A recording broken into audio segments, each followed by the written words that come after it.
के भयो भने नगरपालिका क्षेत्रभित्र चाहिँ बने खोलाको स्थान भनेर हामीले चाहिँ त्यो क्षेत्र मात्रै हाम्रो भित्र भएको हुनाले क्षेत्र तोक्यो हामीले त्यस्तो स्थान यही स्थान मात्रै भनौँ नदी पुलबाट र त्यस्तो झोलुङ्गे पुल अथवा अघि यहाँले भन्नुभयो होइन लागा तारबाट त्यस्ता बाटा हामीले झिक्नु नपाउने भन्ने हामीले कानुन व्यवस्था गरेका थियौँ र तपाईँले भने जस्तै केही कुराहरू कमी कमजोरीहरू चाहिँ निश्चय नै भए किनभने एउटा मात्रै व्यक्ति नै धेरै मान्छेले राम्रो तरिकाले त्यसलाई जुन हामीले उहाँलाई दिएको अधिकार थियो त्यो अधिकार अनुरूपै गर्नुभयो होला भने केही व्यक्तिहरूले त्यसलाई चाहिँ अधिकारको उल्लङ्घन पनि गर्नु होला त्यो विषयमा केही एक दुईजना उल्लङ्घन गर्ने र हामीले थाहा पाएसम्म चाहिँ राति अबेरसम्म पनि गर्ने र बिहान चाहिँ उज्यालो नहुँदै जाने भनेर 2-3जनालाई हामीले ल्याएर सामान्य चाहिँ 2जनालाई त हामीले जरिवाना पनि गऱ्यौँ सामान्य भयो भने उहाँलाई आइन्दा तु नगरौँ भनेर अहिले भर्खर पनि मैले एउटा ट्र्याक्टरलाई चाहिँ चाबी चाहिँ अहिले नगरपालिकामा बुझाएको छ उसलाई कारबाहीको लागि चाहिँ ल्याएर बस पार्कमा राखेको छ र सबैजना मान्छेले कानुन त हामीले बनाएका छौँ कार्यविधि पनि हामीले बनाएका छौँ र हामीले मापदण्ड पनि तोकेका छौँ र त्यो मापदण्ड अनुसार चाहिँ नचल्ने चाहिँ 1-2जना चाहिँ होला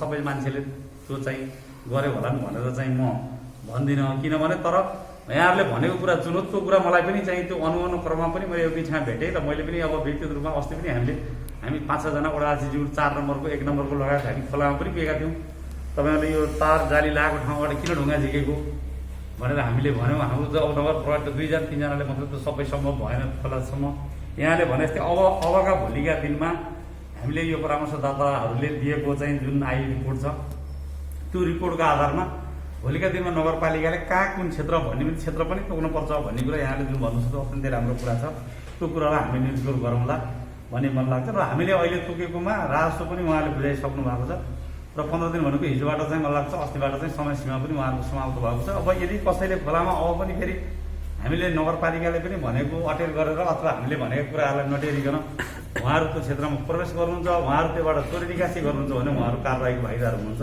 त्यसमा यहाँहरूले सूचना दिनु भने हामी कारबाही गर्न तयार छौँ भन्ने कुरा मैले भने र अर्को कुरा आयो अब अघि नै भनिसकेँ यहाँ धेरै जस्तो त्यही आएको छ कति बजेदेखि कति बजेसम्म समय सीमा कुरा तोक्नुपर्छ र कुन क्षेत्र भन्नुभएको थियो त्यो कुरा मैले भने त्यसपछि हाम्रो 5 नम्बर अध्यक्षज्यूले भने अत्यन्तै राम्रो सदस्यज्यूले एकदम राम्रो कुरा राख्नु भएको छ निश्चय पनि यो खोलाबाट जति हामीले उत्खनन गरेर अथवा राजस्व रूपमा नगरपालिकाले रोयल्टी प्राप्त गर्छ त्यो रोयल्टीको चाहिँ त्यो सम्बन्धित क्षेत्रमा चाहिँ लगानी गर्न जरुरी छ भोलिका दिनमा नगरपालिकाले गत वर्ष पनि हामीले बेनिफिट साइडदेखि त यो संरचनासम्म केही चाहिँ हामीले नराखेको भए सायद त्यो चाहिँ त्यो हामीले ड्याम्प नउठाएको भए बेनिफिट साइडमा चाहिँ खोला पस्ने सम्भावना पनि थियो बाढी धेरै ठुलो भयो यहाँले देख्नु भएको छ त्यसमा पनि नगरपालिकाले गत वर्ष पनि खर्च गरेको र आगामी वर्ष अथवा यो वर्ष पनि हाम्रो योजना अरू तटबन्धन गर्दै जाने कति सकिन्छ त्यो हिसाबले तटबन्धन गर्दै जाने चाहिँ नगरपालिका योजना भएको कुरा म यहाँ निवेदन गर्न चाहेँ अहिले मेरो साथ हुनुहुन्न कारण एउटा माननीय मुख्यमन्त्रीजीको एउटा जुम मिटिङ भएको हुनाले मेरो साथ जानुभयो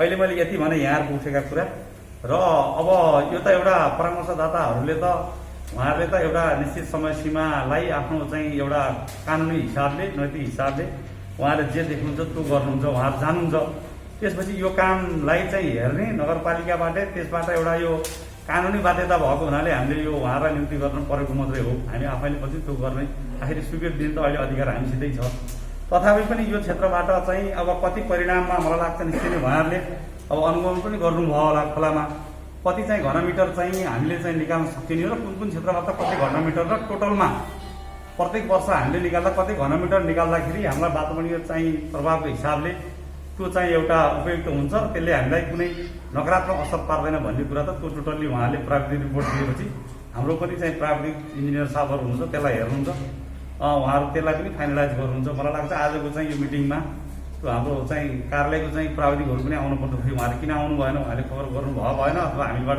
कता के भयो मलाई थाहा भएन उहाँले पनि हेर्नुपर्ने कुरा थियो त्यसपछि उहाँले अहिले नै भनिसक्नु भएको छ यो चाहिँ रिपोर्ट चाहिँ फाइनल होइन एउटा प्रारम्भिक मात्रै अहिले उहाँले गरिराख्नु भएको छ फाइनल रिपोर्ट आइसकेपछि फेरि हामी त्यसलाई उहाँले दिएको रिपोर्ट र हाम्रो बस्ती स्थिति वास्तविक फिल्डमा चाहिँ अवस्था के छ र कति घनमिटर निकाल्दाखेरि चाहिँ आधी पनि एउटा सही ट्र्याकमा हिँडाउन सकिन्छ होइन त्यसको ओभर ब्याङ्कहरू निकालियो भने मलाई लाग्छ खोला दुईतिर जाने सम्भावना पनि कम होला र बिचैबाट खोलालाई कहाँ हो अघि नै एउटा आदरणीय बुवाले पनि भन्नुभएको छ अब यहाँको हिजोको भौगोलिक अवस्थिति चाहिँ कस्तो थियो सबै कुरा त अब यहाँको जनप्रतिनिधिहरूलाई अवश्य थाहा होला अब भोलि त्यो हिसाबले पनि जहाँ अब खोलाले त चाहिँ कहिलेकाहीँ अब धार पनि परिवर्तन गर्छ र खोलाले यो व्यक्तिको जग्गा यो सार्वजनिक जग्गा पनि भन्दैन खोला बाढी बढेर आइसकेपछि त खोलाले आफ्नो क्षेत्र निश्चित गर्छ त्यस्तो अवस्था चाहिँ अहिले लाग्छ। अहिले धेरै वर्षपछिको ठुलो बाढीमा पनि सम्भवतः आँधी खोलाले अलिक त्यस्तो ठुलो क्षति हाम्रो भिरकोट क्षेत्रभित्र, अरू बाहिरको त के कसो भएको छ मैले हेरेको छैन,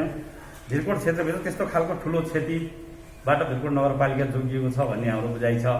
त्यसमा पनि आदरणीय व्यक्तित्वहरूले अझै यसमा मैले अहिले यहाँहरूले राखेका सामान्य जिज्ञासाहरूको मैले चाहिँ जवाब कति दिन सकिनँ। अरू फेरि यहाँहरूको जिज्ञासा भयो भने म त्यो पनि यहाँहरूलाई जिज्ञासा मेट्ने गर्नेछु र हाम्रो परामर्शदाता साथीहरूले पनि अझै यो विषयमा यहाँहरूलाई जानकारी गराउनु हुनेछ। हस्, धन्यवाद। धन्यवाद सर। आजका विशिष्ट जवाबदेही वक्ता जुन हाम्रो नगरपालिकाका प्रमुख प्रशासकीय अधिकृत राजन प्रसाद पौडेलज्यू, उहाँले समग्रमा यो सरकारवालाहरूबाट उठेका जिज्ञासा प्रश्नहरूको पक्कै पनि समष्टिगत रूपमा उहाँले तपाईँहरूलाई प्रश्न पार्नु भएको छ, तपाईँको जिज्ञासा मेटाउने प्रयास गर्नुभयो जस्तो मलाई लाग्छ। र अन्य पनि तपाईँले केही थप जिज्ञासा, गुनासा, सल्लाह सुझाव, केही प्रतिक्रियाहरू छन् भने राख्न सक्नुहुनेछ। यदि हजुरले के लागि हो यो हाम्रो आदरणीय युट्युबमा राखिदिन्छ युट्युबमा राख्दियो के पनि हजुर त्यहाँ राजन पौडेल रामजी खान र मेरो फोटो भएको छ। कति छ नि सब्सक्राइबर? अहिले त खासै छैन, म भर्खर खोलेको पुगेकै 100 पनि पुगेको छैन। चिन्नु छ पिजी संसारलाई चिन्नुहुन्छ? पिजी संसारलाई नचिन्नु? म पिजी संसारको दाइ हो के हो गर्नु पर्ने भएन मलाई होइन मेरो त ठाउँ लाइन ल भ्युवर बढाइदिनु पऱ्यो हजुरको, सब्सक्राइब बढाउनु पऱ्यो।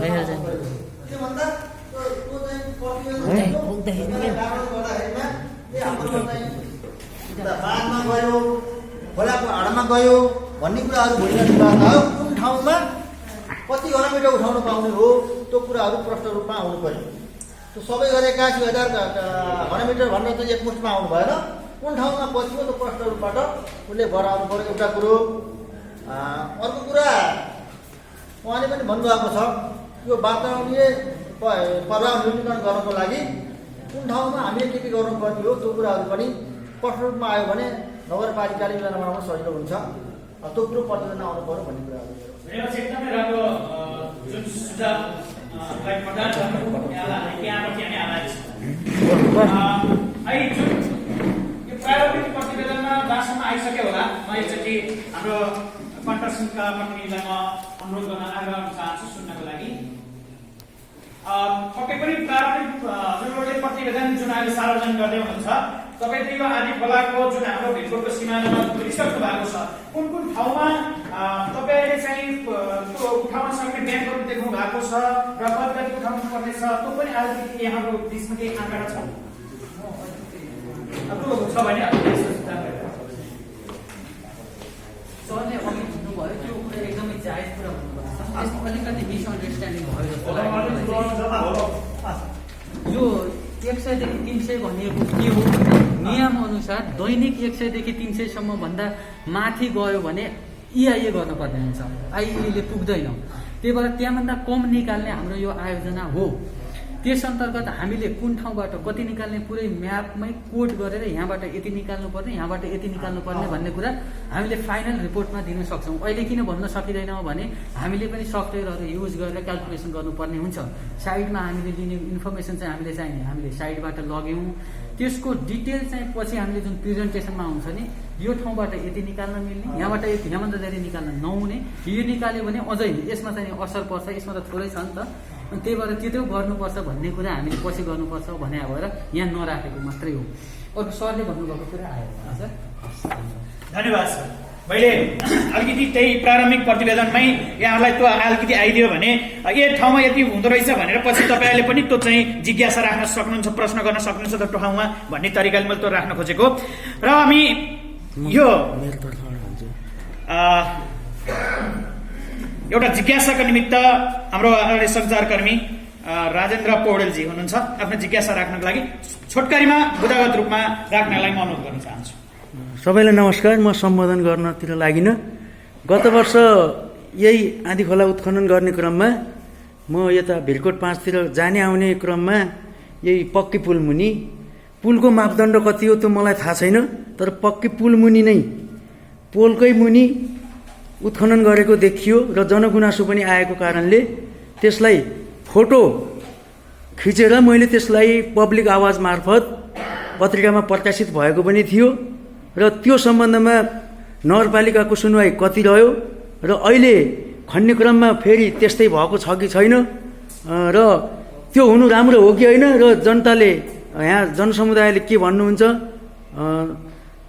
त्यो देखेर मैले त्यो प्रकाशित गरेको थिएँ र नगरपालिकाको कानमा बतास पस्यो कि पसेन यो प्रश्न मैले राख्न चाहन्छु। धन्यवाद छ सञ्चारकर्मी। आफैमा सञ्चारकर्मी, आफ्नै ठाउँ, आफै हिँडिरहेको बाटो र आफ्नै खोला र आफ्नै पुल कति के हो भनेर प्रकाशन गर्नुभन्दा अगाडि पनि सम्बन्धित ठाउँलाई यहाँले जानकारी गराउनु भयो कि भएन त्यति बेला, र जहाँसम्म त्यो कुरा आएको थियो मापदण्ड अनुसार नै भएको भन्ने कुरा मैले पनि बुझेको थिएँ। त्यसमा थोरै प्रश्न पार्नको लागि आदरणीय म प्रमुख प्रशासकीय अधिकारीलाई म अनुरोध गर्न चाहन्छु। धन्यवाद हाम्रो सञ्चारकर्मी मित्रलाई। मलाई जहाँसम्म याद छ, म आइसकेपछिको विषय हो भने उहाँसित मेरो साक्षात् रूपमा भेटघाट नभए पनि मैले जानकारी पाएअनुसार हामीले हेलुमा, मलाई लाग्छ यो यहाँको पुल होइन, हेलुको पुल मुनिको विषयमा उहाँको कुरा हो, जिज्ञासा हो भन्ने मलाई लागेको थियो। र यो कोरोना भाइरस कोभिड-19का कारण हामी सबै त्यो सन्तासमा रहेको अवस्था रहेको र त्यसमा चाहिँ हेलो अस्पताललाई हामीले आइसोलेसन अस्पतालको रूपमा चाहिँ रूपान्तरण गर्दै जाँदा त्यसको बाहिरपट्टिको चाहिँ कम्पाउन्ड वाल पनि गर्नुपर्ने र त्यो भित्रको चाहिँ फिलिङ गर्नुपर्ने भएको हुनाले त्यहाँबाट चाहिँ सामान उत्खनन गर्ने भन्ने चाहिँ कुरा, त्यहाँबाट अथवा ढुङ्गागिटी बालुवा दिने भन्ने चाहिँ कुरासम्म भएको र झिक्ने मान्छेले चाहिँ त्यो पुलको नजिकै गएर उहाँको भनाइअनुसार र हामीले पछि त्यहाँ पनि थाहा पाएन, हामीले उहाँलाई पनि हामीले भन्यौँ तपाईँ त्यो पुलबाट झिक्नु हुन्छ नि, यत्रो खोलाभरि जहाँ पनि थियो तपाईँले मेटेरियलहरू तपाईँ यहाँ किन पुलबाट झिक्नुभयो, पुलबाट झिक्नु तपाईँलाई अधिकार थिएन भनेका थियौँ हामीले उहाँलाई। र पछि उहाँले मलाई यो थाहा नभएर मैले यहीँ नजिकबाट हुन्छ भनेर उहाँले त्यो एउटा सामाजिक कामका लागि त्यहाँ उहाँले त्यो निकाल्नु भएको अवस्था र हामीले त्यो कुनै व्यक्तिगत प्रयोजन र कुनै अरू बिक्री वितरण गर्ने चाहिँ प्रयोजन नभए हुनाले त्यो चाहिँ नितान्त रूपमा पालिका सामुदायिक हस्पिटलको कम्पाउन्ड वालमा चाहिँ भएको खाल्डो पुर्नका लागि चाहिँ निकालिएको हो भन्ने मेरो बुझाइ छ। र यो कुरा म यहाँलाई पनि भन्न चाहन्छु, हामीले चाहिँ हाम्रो कार्यविधिमा भोलि पनि आउँछ, यहाँले पनि बुझ्न सक्नुहुन्छ, साधारणतया पुल भन्दा चाहिँ बाटो चाहिँ त्यसको 500 मिटर चाहिँ दायाँ बायाँ वरिपरिबाट चाहिँ झिक्न पाइँदैन भन्ने चाहिँ कार्यविधिमा भएको कुराहरू पनि जानकारी हस्। धन्यवाद छ। जहाँसम्म आदरणीय सञ्चारकर्मी मित्रको बोल्न चाहेछ, यो जीव संरक्षण भनेको अहिलेको जब टेन्डरिङ प्रथाले गर्दाखेरि पुलहरूको जीव पनि असुरक्षित रहिसकेका छ। राज्यले त्यत्रो लगानी गरेको चिजमा है, राज्यले त्यत्रो लगानी गरेको छ नि। अहिले बुहारी भन्नुभयो 38 सालमा नापिया, 38 सालदेखि लिएर हामीले कर तिरेका छौँ, राजस्व त तिरेका छन् नि, लाल पूजाको हामीले तिरेका छैनौँ। 38 साल अहिले जीव संरक्षण पनि छैन एउटा खोला पारी बुहारी तर्नुलाई। अहिले हाइवे बन्ने भन्ने त राज्यको त्यत्रो लगाएको छ। अहिले गिटी उत्खनन बालुवा उत्खननमा हुँ नजिक गएर मापदण्ड विपरीत उठाइराखेका छन्। यो एकदम यसमा एकदम मेरो एकदम यो जिज्ञासाको पनि पक्कै हामीले चाहिँ हजुरलाई जानकारी गराउनेछौँ। हाम्रो बिचमा अघि नै काम विशेषको रूपमा हाम्रो बिचमा उपस्थित हुन सक्नु भएन र अहिले यो सानो सुनाइ कार्यक्रमलाई शोभा बढाउनको निमित्त हाम्रो बिचमा जवाबदेही वक्ताको रूपमा आजका विशिष्ट अतिथि पनि र जवाबदेही वक्ताको रूपमा हाम्रो बिचमा आदरणीय भिरकोट नगरपालिकाका नगर उपप्रमुख आदरणीय दिदी सीमा कृषि कर्मचारी उपस्थित भएको छ। यहाँलाई आसनलाई म अनुरोध गर्न चाहन्छु र अन्यहरू केही छ त्यसमा दिएका छन्। आदरणीय उपप्रमुखज्यू, प्रमुख प्रशासकीय अधिकारीज्यू, नगरपालिका कर्मचारीज्यूहरू र उपस्थित सम्पूर्ण आदरणीय व्यक्तित्वहरू, यो मेरो जिज्ञासा के छ भने यो वातावरणीय परीक्षणको कुरा आयो। यो परामर्श दाताज्यूहरूसँग म के एउटा जिज्ञासा राख्न चाहन्छु भने यो जसरी अब यो धेरै कुराहरू यहाँ आइसके। अब यो मापदण्ड आदि खोलाको मापदण्ड के कति हो, समय सीमाको कुरा पनि आयो। मापदण्डको कुरा गर्दा एकदम विशेष गम्भीर विषय चाहिँ यो खासै मापदण्डकै कुरा आउँछ। अब नदीले वर्षेनी धार परिवर्तन गर्दै गइरहेको छ, जता जता नदी जान्छ त्यतै उत्खनन गर्दै जाने हो कि एउटा निश्चित मापदण्ड हुन्छ एउटा आदि खोलाको, होइन। अब यो उत्खनन गर्नुभन्दा अगाडि जहाँ अत्यन्त नाजुक ठाउँ छ त्यो ठाउँमा पहिला संरक्षण गरेर उत्खनन गर्दा राम्रो हुन्थ्यो कि, मेरो एउटा मुख्य जिज्ञासा चाहिँ। अब गत वर्ष उत्खनन गरिएको ठाउँमा संरक्षण गरिन्छ भनेर आश्वासन नगरपालिकाबाट आयो। म पनि एउटा जनप्रतिनिधि हो, तर अहिलेसम्म गत वर्ष उत्खनन भएको ठाउँमा अहिले संरक्षण हुन नसक्दा अहिले गएको आदि खोलाले त्यो ठाउँलाई एकदमै क्षतिग्रस्त प्रभावित भइसकेको छ। अहिले उत्खनन गरेको पनि यो वर्ष फेरि संरक्षण हुन सकेन भने अर्को वर्ष त्यसले अर्को ठाउँ बिगार्छ। यसले विकास भन्दा विनाश बढी हुँदै गयो भने यसको कुनै अर्थ रहेन। त्यसो हुँदाखेरि पहिला वातावरणीय कस्तो खालको ठाउँमा कस्तो हिसाबले उत्खनन गर्दा चाहिँ कुनै पनि खालका यहाँ विभिन्न खालका प्रभावहरू प्रतिकूल प्रभावहरूको बारेमा देखिएको छ। त्यो चाहिँ त्यो विषयमा राम्रोसँग अध्ययन गरेर अत्यन्तै नाजुक ठाउँमा जस्तै बस्ती भएको ठाउँमा, होइन, पहिला संरक्षण गरेर मात्रै उत्खनन गर्नुपर्ने ठाउँको त्यो परीक्षण गरेर मात्रै उत्खनन गरिदिनु भयो भने मानवीयदेखि लिएर सामाजिक आर्थिक अब जैविक कुनै पनि किसिमका क्षतिहरू असरहरू पर्ने थिएनन् भन्ने मेरो एउटा जिज्ञासा छ। यस्तो धेरै ठाउँहरू छन्, विशेष गरी भिरकोट नगरपालिकामा भिरकोट नगरपालिकाको वार्ड नम्बर 5 चाहिँ को धेरै क्षेत्र चाहिँ आदि खोलाको किनारमा पर्ने हुँदा खेतीयोग्य जमिनदेखि लिएर के अरे बस्तीहरूलाई समेत धेरै यसले प्रभाव पारिरहेको अवस्था छ। अब बस्तीकै अगाडि गएर ट्र्याक्टरहरू रातदिन उत्खनन गर्न गइरहेका छन्। अब त्यो ठाउँमा पहिला संरक्षण अति आवश्यक छ। संरक्षण नगरिकन अहिले उत्खनन गरियो भने नगरपालिकाको पहुँच एक वर्षमै त्यो ठाउँलाई संरक्षण गर्न सक्ने पहुँच नगरपालिकाको छैन। प्रदेश र सँगसँग धाउँदै अब आउने गत वर्षको के अरे आदि खोलाले चाहिँ त्यो ठाउँलाई एकदमै प्रभावित पार्छ, क्षति एकदमै धेरै पुर्याउँछ। त्यसो हुँदाखेरि त्यस्तो ठाउँको एकदम विचार गरेर चाहिँ यो कार्यलाई अगाडि बढाउँदा एकदम उचित हुन्थ्यो भन्ने मेरो जिज्ञासा। हस्, धन्यवाद। मेरो नाम मिना खान, भिरकोट नगरपालिका वार्ड नम्बर 5 को म वडा सदस्य। धन्यवाद जनप्रतिनिधि।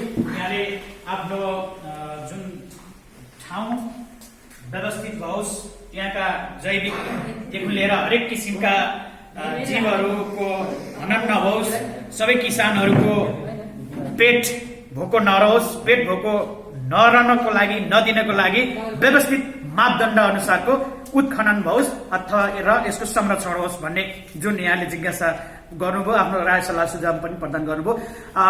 यसैबीचमा यो कुरा अगाडिमै आइसकेको छ।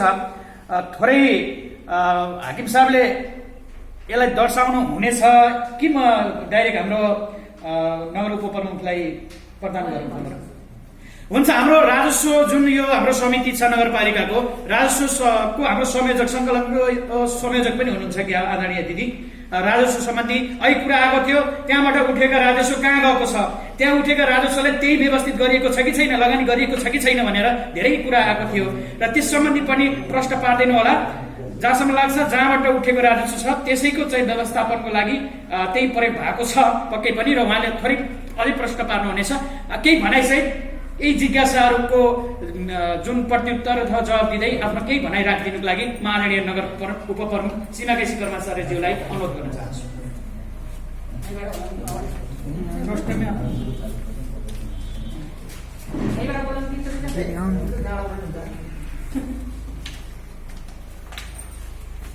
धन्यवाद कार्यक्रम सञ्चालक राजेश शर्मा। यसको अध्यक्षता प्रयोग गर्नु हाकिम साहब। भिरकोट नगरपालिका स्याङ्जा जिल्ला अन्तर्गत आदि खोला बगरपुर स्थानमा ढुङ्गा दिदीबाबा उत्खनन कार्यक्रमलाई प्राविधिक बटालियन संरक्षक कार्यक्रमको अध्यक्ष हाम्रा विप्लव पङ्गेनीज्यू, त्यसै गरी हाम्रा तरुण प्रसाद सिंह अधिकृतज्यू, हाम्रा योजना अधिकृतज्यू लगायत यहाँ नगर सदस्यज्यूहरू, विभिन्न सङ्घ संस्थाबाट पाल्नुभएका प्रतिनिधिज्यूहरू, हाम्रा उपस्थित मान्नुभएको जुन यो सार्वजनिक सुनाइ कार्यक्रममा म ढिलो हुन पुग्यो, किन भन्दा हाम्रो नगरपालिकामा केही पाहुनाहरू गलकोट नगरपालिका बागलुङबाट पाल्नुभएको थियो। उहाँहरूको स्वागत र उहाँहरूको बिदाईको लागि म केही ढिला भएँ। कार्यक्रम सक्यो कि भन्दै आउँदाखेरि कार्यक्रम सकिएको रहेछ, सहभागी हुने अवसर पाएँ। सम्पूर्णमा सर्वप्रथम मेरो नमस्कार।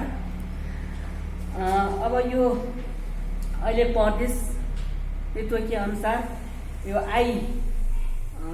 नगरसम्म हामीले नगरपालिकाको केही पनि अब गर्न नसक्ने अवस्था प्रदेशले र जिल्ला समन्वयले हामीलाई घचघचाइरहेको अवस्था हो। त्यसका बिचको बावजुद पनि अहिले धेरै कुरा उठिसकेको मैले थोरै मात्रै सुन्न पाएँ। हाम्रो भक्त दाई र हाम्रो मिना बहिनीले मात्रै भनेको कुरा सुन्न पाएँ। अरू के कस्ता आएका थिए प्रश्न र त्यो बारेमा म अलि अनावृत्ति भए पनि मैले समग्रमा भन्ने कोसिस गर्नेछु। र जुन भिरकोट नगरपालिकाले जुन भक्त दाईले भन्नुभयो, जुन हाम्रो मिना बहिनीले भन्नुभयो, त्यसलाई म जुन कुरा हजुरले भन्नुभएको त्यसलाई मध्यनजर गरेर हामीले ठेक्काको जुन ठेक्का लाउने प्रविधि हो त्यसलाई हामीले पोहोर 2076बाटै हामी बन्द गरिसकेका छौँ।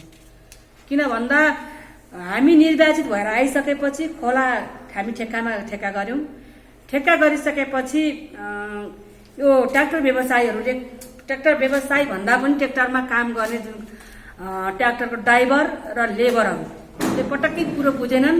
खोलाको मापदण्डको र खोलाको त्यो मापदण्ड के हो र मर्म के हो भन्ने कुरा पटक्कै नबुझेको र आफूले व्यापारिक केन्द्र बनाएर खालि खोलाका ढुङ्गा भन्दा पनि बगरका ढुङ्गा भन्दा पनि हाम्रा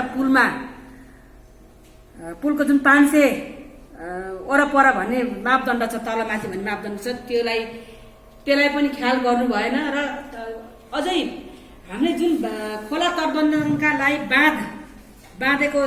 जुन बाँध बाँधेको छ त्यो बाँधका ढुङ्गाहरू उकाएर ट्र्याक्टरमा ओसार पोसार गरेको पायौँ। कतिपयले बगर छोडेर बगरभन्दा यता त्यो चौर पनि खनेको हामीले पायौँ।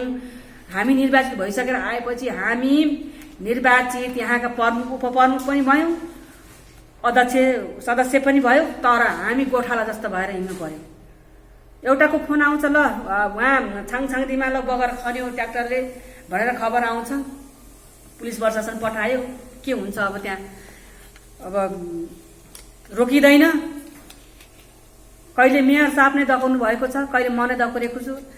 कहाँसम्म गरियो भने हामीले वार्ड अध्यक्ष लगायत हामीले त्यहाँको बेलचा र खन्ने गैँची समेत हामीले पक्रेर हामीले पुलिसलाई बुझाएको अवस्था छ। त्यति गर्दा पनि हामीले त्यो रोकथाम गर्न नसकेको। त्यसैले गर्दा पोहोर पनि नगरपालिकाकै जिम्मामा त्यो जुन 72 को ठेक्का लगाउनेमा हामीले नगरपालिका नै जिम्मेवार भएर हामीले